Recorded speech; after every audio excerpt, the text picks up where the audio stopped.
So the very first step of cellular respiration is a process called glycolysis. And glyco here means sugar, like glucose. And then lysis, we've seen several times now, means to break. So this literally means breaking glucose. So we are going to start with a molecule of glucose, and we are going to break it into 2 molecules of pyruvate. So think for a second, how many carbons does glucose have? Glucose has 6 carbons. And we're going to break that in half into 2 molecules. So pyruvate is going to each have 3 carbons. This is going to happen in the cytoplasm, so we are not entering the mitochondria yet, and it has 2 major phases. Just like any good investment, you have to put a little bit into it before you can get anything out of it. So the whole process of cellular respiration is to make energy. So we are going to have to put some energy in as an investment, and then we will eventually make a profit on energy in the form of ATP, as well as some NADH molecules that will later be used to make ATP.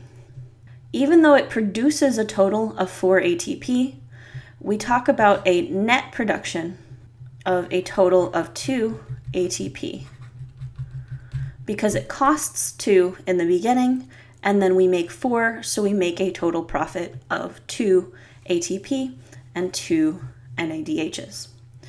Glycolysis is going to happen whether there's oxygen or not.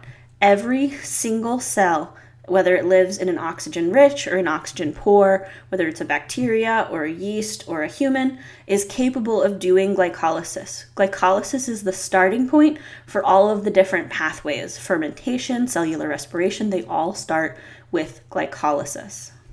Later, we're going to use the mitochondria, but right now, we are not in the mitochondria. We are in the cytoplasm, or cytosol. So the first thing we have to do is we have to take our sugar, so we have 6 carbons, and turn it into 2 times 3 carbons in the pyruvate. And we are going to make some ATP, 2 net, and we will make 2 NADHs. So here you can see the 2 phases of the glycolysis separated, and I like this image because it's going to let me highlight the things that I need you to know. So there are 2 phases. We can separate them with a line right here. So this is the energy investment. This is where we have to pay energy. So this is going to be negative. We are losing energy in the energy investment phase to get things started. And then the energy payoff phase here is where we're going to make our energy profit. So you need to know that as a reactant, we are going to start with glucose.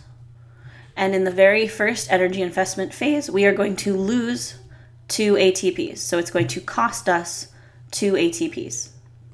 In the second half of this process, we are going to make 4 ATP and 2 NADH. And the resulting carbon molecules are 2 pyruvate. And it's important here that there are 2 pyruvates. So down here in this net region, this is a summary of the different molecules. So we start with glucose, which gets split into 2 pyruvates. We make 4 ATPs, but we use 2 of them for a net of 2 ATPs. Be careful when you answer questions about how many ATPs are made in glycolysis. If I'm talking about total, we make 4 total. Usually questions are going to ask about net production of ATP, and that's usually 2. And we're also going to reduce 2 NAD plus into NADH. So an easy way to remember what we make in glycolysis is that there's 2, 2, and 2 of pyruvates, ATP, and NADH for each one glucose molecule.